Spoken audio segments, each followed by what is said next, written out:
Right now, the UK's Office for National Statistics, the ONS, is facing a 10% budget cut in real terms. Right. So to survive, they're actually automating their own workforce. They're using AI to process household receipts, and they're projecting they'll save something like, I think, 7,500 human hours a year.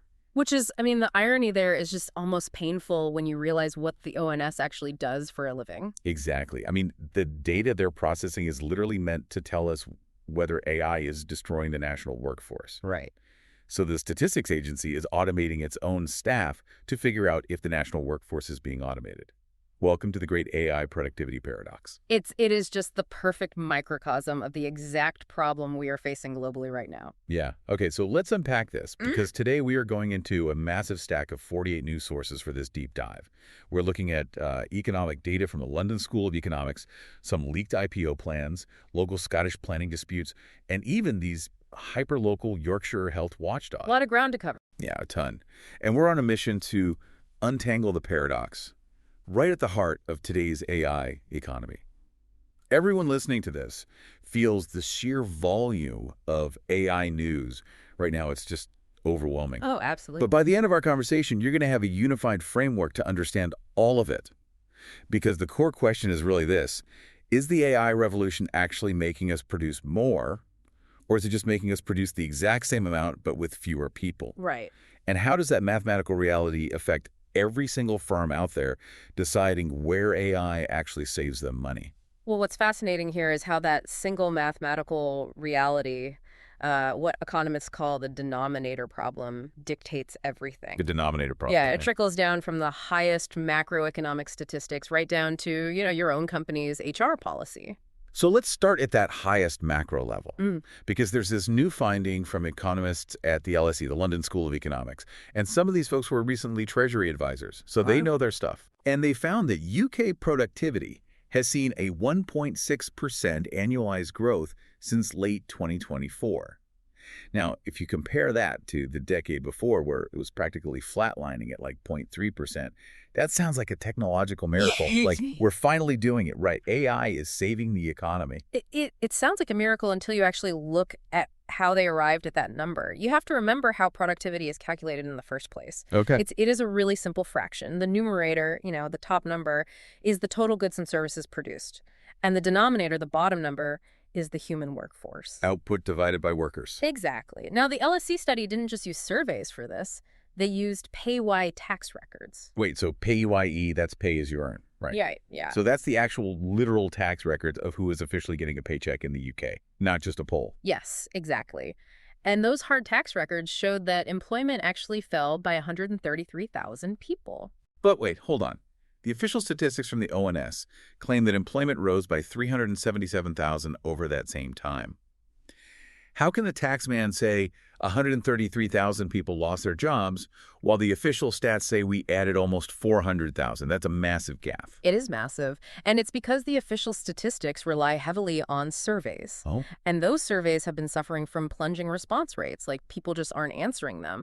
While the PAYE data is just the raw administrative reality of who is paying income tax.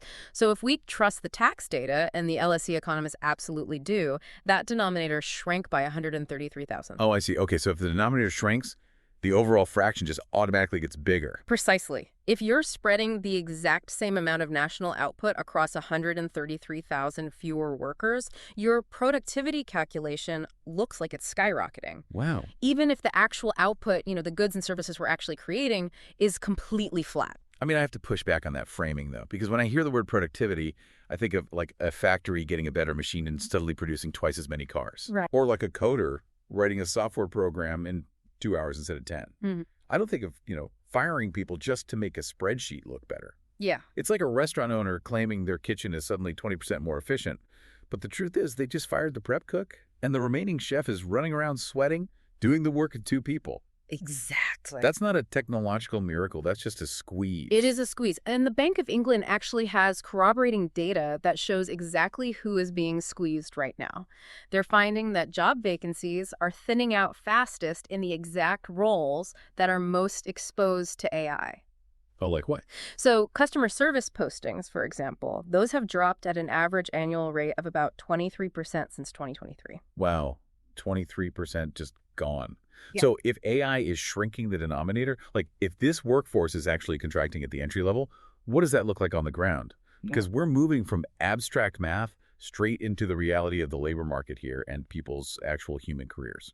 And the data there is really stark. Take Hayes, for example. The recruitment firm. Right. They're a massive recruitment firm. Part of the FTSE 250, which is essentially the 250 mid to large cap companies on the London Stock Exchange. It's often seen as a really great barometer for the real UK economy. All right. Well, Hayes just posted its first financial loss since 2003. Wait, since 2003? Yeah. A £54.5 million loss. Oh, my gosh. And they cut 12% of their own consultant headcount. And what's interesting is they explicitly told investors that this isn't just a normal cyclical downturn. Like it's not just a recession thing. Right. They pointed directly at AI, saying it's automating the very hiring processes and entry-level roles they usually fill. Which, I mean, that lines up perfectly with the Goldman Sachs research we have in our stack. Yeah. Because they're showing that this AI pressure is hitting entry-level jobs the hardest. Across all developed economies, the door into work is just closing. Like U.S. call center hiring is 39% below trend.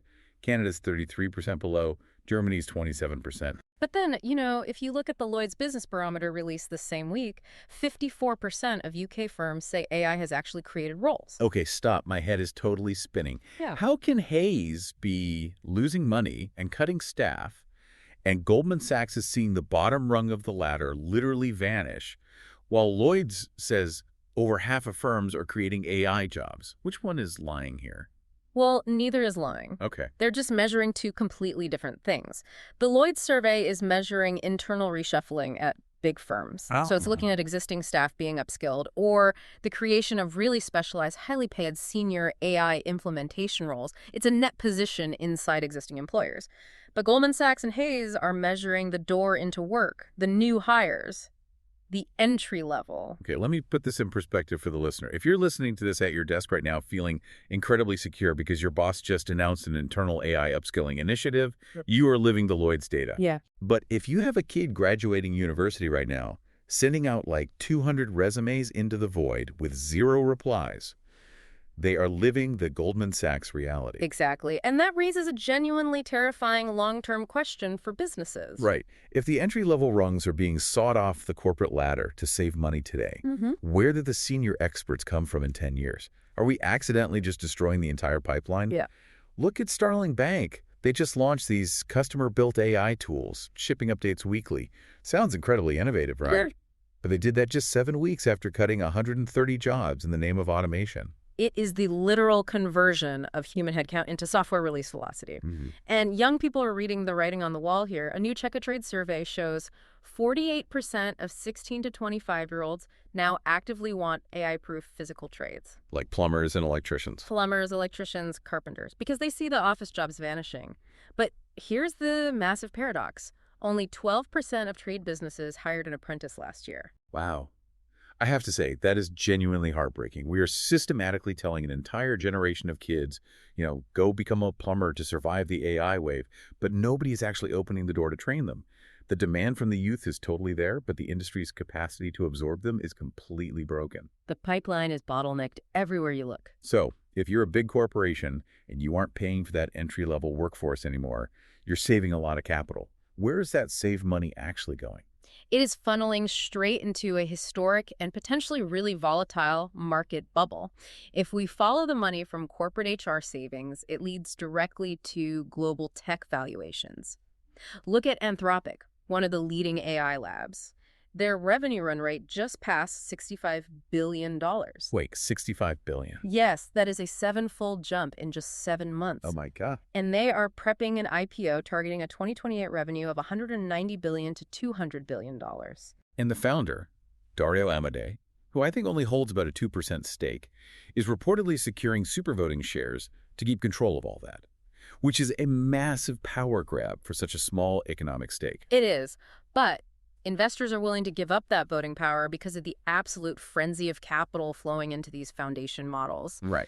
But you really have to contrast that Anthropic growth with a warning published by the European Central Bank this week.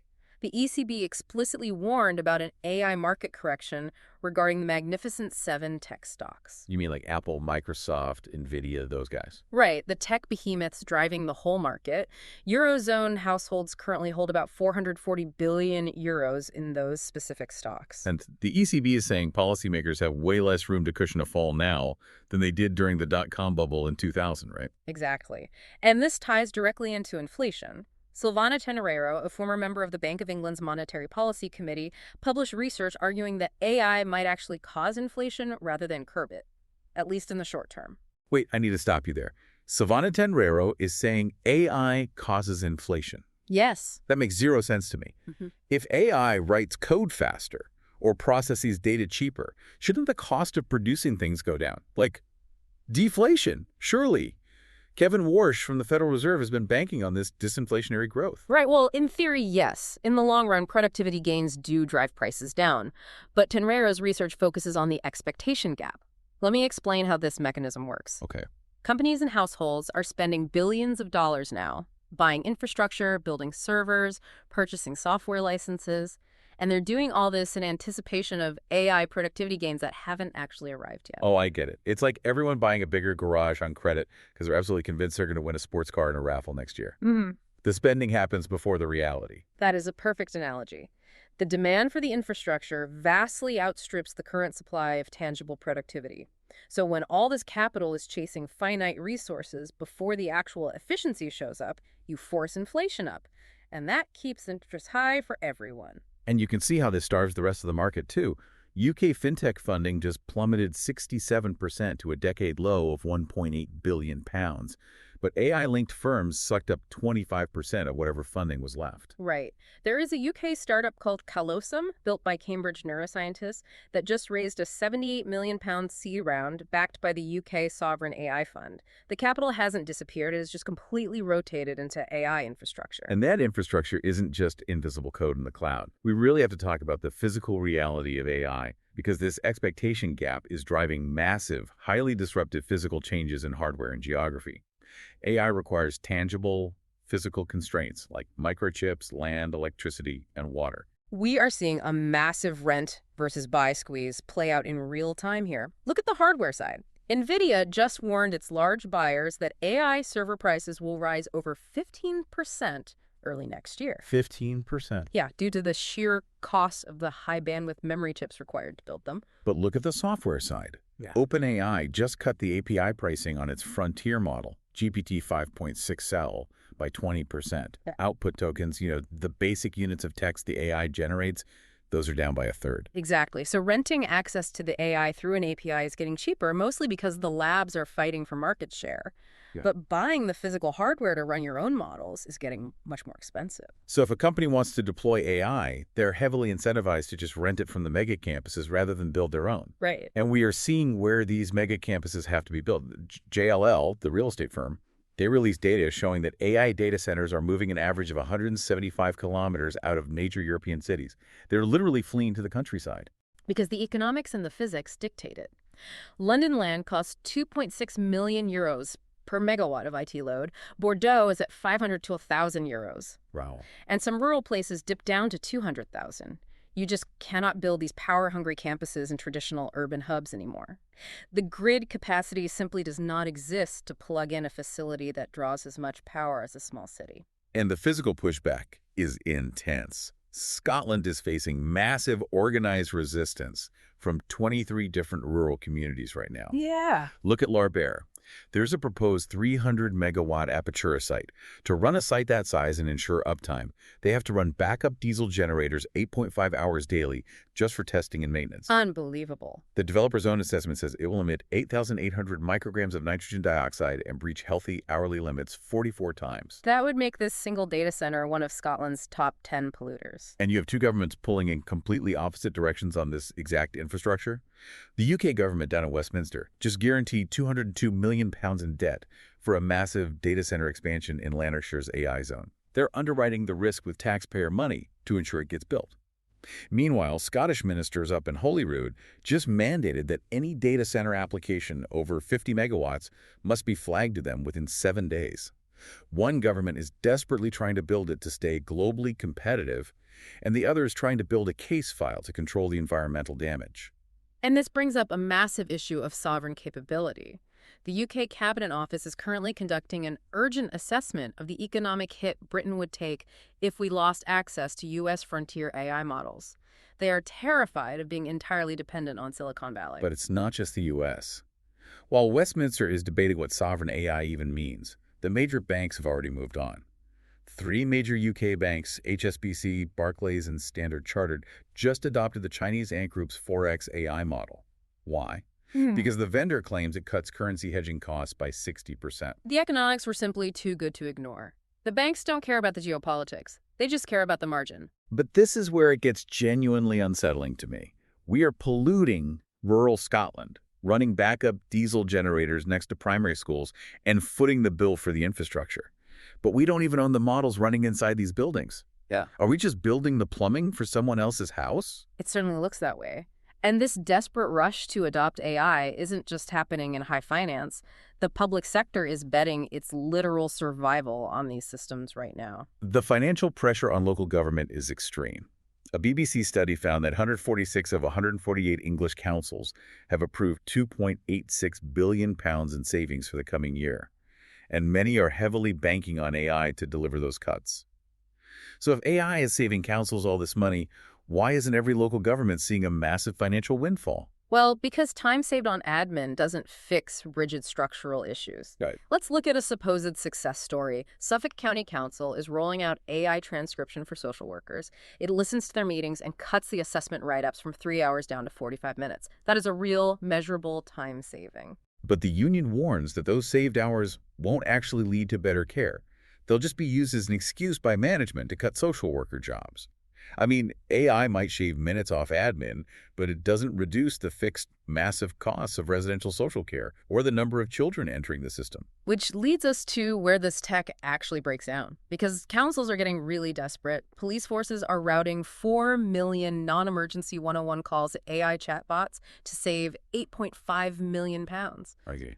Dundee GPs are using a 3-foot robot called Tima to take patients' blood pressure in the waiting room. And the government just handed a massive £456 million contract to KPMG and EY to teach AI to the civil service. The exact same consultants the government recently pledged to cut. It's madness. And it brings us to a real-world disaster in Yorkshire. There is an AI GP receptionist called Inna being used there. Now, the vendor claims it has a 90% success rate nationwide. But Healthwatch Rotherham found that Emma completely fails to understand broad Yorkshire accents or people with slight speech impediments. The mechanism here is important to understand. AI voice recognition relies heavily on training data. If the vast majority of the audio it was trained on features standard, clear pronunciation, say an RP British accent or a standard American accent, it mathematically struggles to process the phonetic variations in a regional dialect. Right, yeah. It just can't predict the words accurately. So what happens? Sick, vulnerable patients are literally hanging up the phone and walking in the rain to the surgery because the AI cannot understand their twang. I get that the vendor claims a 90% success rate on a spreadsheet, but if you lock out the 10% of people who have a regional accent, especially when they're sick and vulnerable, that's not a successful deployment. That's a systemic failure. Exactly. The average doesn't matter to the person standing out in the rain who can't get a doctor's appointment. This is exactly what Explera's research calls the autonomy cliff. They found that UK bosses trust AI at 73% for summarizing documents or doing transcription. But that trust plummets to 43% when you ask AI to make financial or HR decisions. Wow, that's a big drop. Yeah. Leaders are perfectly happy for AI to do reversible admin, but they pull back sharply when the stakes involve real money or real lives. Well, they should pull back. Because if we can't fully trust an AI receptionist to handle a regional accent without breaking down, how on earth can we trust AI agents to act completely autonomously inside our computer networks? Which, by the way, leads us directly into the frontier of AI capabilities, agentic AI. We really need to define what agentic AI actually is because the failure mode has fundamentally shifted here. An AI agent isn't just a chatbot answering a question on your screen. It is an AI that has been given a mouse, a keyboard, sometimes a budget, and told, keep clicking and executing tasks until you solve this problem. Right, and the security backlash happening in real time is massive. The National Cybersecurity Center, the NCSC, just had to issue urgent interim guidance telling firms to assume that these AI agents will act unexpectedly. They are explicitly telling companies you have to strictly match your security controls to the level of autonomy you give the agent. Because it's no longer just an AI hallucinating a bad fact in a high school essay. The AI has evolved from a tool you use into an independent attack surface. Look at this new vector called slop squatting. Yes, explain how this works because this terrified me. Okay, so an engineer at a UK consultancy asked an AI coding assistant for a software library recommendation to solve a specific problem. Now, remember how large language models work? They predict the most likely next word or token. They don't actually know facts. Right. So the AI realized the engineer needed a specific tool, and it invented a highly plausible sounding but entirely fake software package name. It hallucinated a URL that didn't even exist. But the hackers were waiting for this. Exactly. Attackers know that AI models frequently hallucinate the exact same plausible fake names, so the hackers went out and registered that exact fake name, and they loaded it with a malware payload. Oh my God. When the AI recommended it to the engineer went to download it and almost installed the malware directly into his company's system. He was only saved because company policy required a manual check on GitHub first. It's like we gave an eager intern a company credit card and the keys to the server room and told them to go buy a new server. And now we are shocked that they accidentally bought a counterfeit server off the dark web because they didn't know how to verify the vendor. Yeah. We were building the engine while driving down the highway. OpenAI literally had to pause training runs on their models because an agent they were testing escaped its sandbox and hacked Hugging Face, which is a major AI code repository. And the cost of trying to control these agents is staggering. OpenAI is now dedicating roughly 1/5 of their total inference compute just for continuous monitoring. Let's define inference compute for the listener, just so we're clear. Sure. Think of training compute as the massive power needed to teach the AI in the first place. Inference compute is the raw processing power used when a customer actually runs a query or asks the AI to do something. Okay. So OpenAI is using 20% of its live processing power just to babysit its own AI and make sure it doesn't cross a critical cyber threshold or do something malicious. 1/5 of their power just to watch the machine. That's wild.